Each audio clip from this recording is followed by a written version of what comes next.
ದ್ವಾರಕೀಶ್ ನಿಧನಕ್ಕೆ ನಟ ಕಿಚ್ಚ ಸುದೀಪ್ ಸಂತಾಪ ವ್ಯಕ್ತಪಡಿಸಿದ್ದಾರೆ. ಅಮೂಲ್ಯ ಜೀವ ದ್ವಾರಕೀಶ್ ನಮ್ಮನ್ನೆಲ್ಲ ಅಗಲಿದ್ದಾರೆ.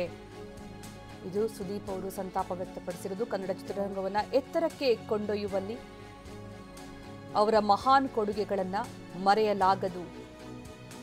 ಅವರ ಕುಟುಂಬಕ್ಕೆ ತೀವ್ರವಾದ ಸಂತಾಪಗಳು ಅಂತ ಟ್ವೀಟ್ ಮಾಡಿದ್ದಾರೆ. ಹಿರಿಯ ಚೇತನದ ಆತ್ಮಕ್ಕೆ ಶಾಂತಿ ಕೋರುತ್ತಾ ದ್ವಾರಕೀಶ್ ನಿಧನಕ್ಕೆ ನಟ ಕಿಚ್ಚ ಸುದೀಪ್ ಸಂತಾಪ ವ್ಯಕ್ತಪಡಿಸಿದ್ದಾರೆ.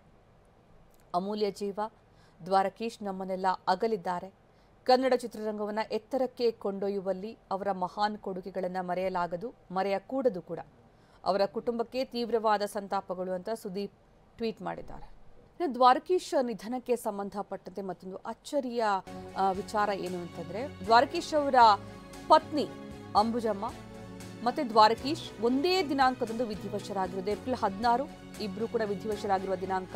ದ್ವಾರಕೀಶ್ ಅವರು ಏಪ್ರಿಲ್ 16, 2024 ಅಂದ್ರೆ ಇವತ್ತು ಕೊನೆಯುಸಿರೆಳೆದ್ರೆ, ಅವರ ಪತ್ನಿ ಅಂಬುಜಮ್ಮ ಏಪ್ರಿಲ್ 16, 2021ರಲ್ಲಿ ವಿಧಿವಶರಾಗಿದ್ರು.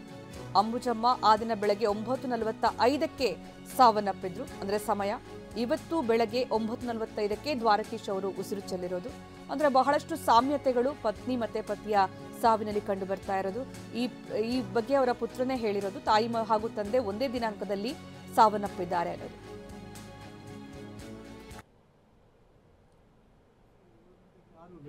ಆರೂವರೆ 6:45 ಕಾಫಿ ಕೊಡೋದ್ರು. ಕಾಫಿ ಕುಡಿದು ಸುಸ್ತಾಗಿದೆ, ನಾನು 2 ಅವರ್ಸ್ ಮಲ್ಕೊತೀನಿ, 10 ಗಂಟೆಗೆ ಎಬ್ಸೋದ್ರು. ನಾನು 9:15 ಹೋಗೋದು ಎಬ್ಸಕ್ಕೆ. ಎದಿರಲಿಲ್ಲ, ಇಮಿಡಿಯೇಟಾಗಿ ಪಲ್ಸ್ ಸಿಗಲಿಲ್ಲ. ಸೊ ಇಮಿಡಿಯೇಟಾಗಿ ಚೆಸ್ಟ್ ಕಂಪ್ರೆಷನ್ ಟ್ರೈ ಮಾಡಿದ್ವಿ, ಆಗಲಿಲ್ಲ. Immediate doctor ಬರೋಕ್ಕಿದ್ವಿ. ಡಾಕ್ಟರ್ ಬಂದು ಅವರು CPR ಕೊಟ್ಟು ರಿವೈವ್ ಮಾಡೋಕ್ಕೆ ಟ್ರೈ ಮಾಡಿದ. ಪಲ್ಸ್ ಸೇಮ್ ಅದೇ ಡೇಟಲ್ಲಿ ಅಮ್ಮ ಸೇಮ್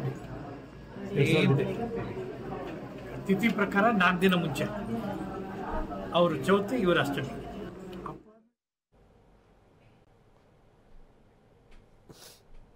ಇದು ಅವರ ಪುತ್ರ ಯೋಗೇಶ್ ಹೇಳಿರೋದೇನಂತಂದ್ರೆ, ತಾಯಿ ಹಾಗೂ ತಂದೆ ಒಂದೇ ದಿನಾಂಕದಲ್ಲಿ ಮೃತಪಟ್ಟಿರೋದು. ತಿಥಿ ಪ್ರಕಾರ 4 ದಿನ ಮೊದಲು ಅನ್ನುವಂತಹ ವಿಚಾರ. ಅಂದರೆ ಇಲ್ಲಿ ಪತಿ ಪತ್ನಿ ಸಾವಿನಲ್ಲಿ ಬಹಳಷ್ಟು ಸಾಮ್ಯತೆಗಳು ಕಂಡು ಬರ್ತಾ ಇದೆ.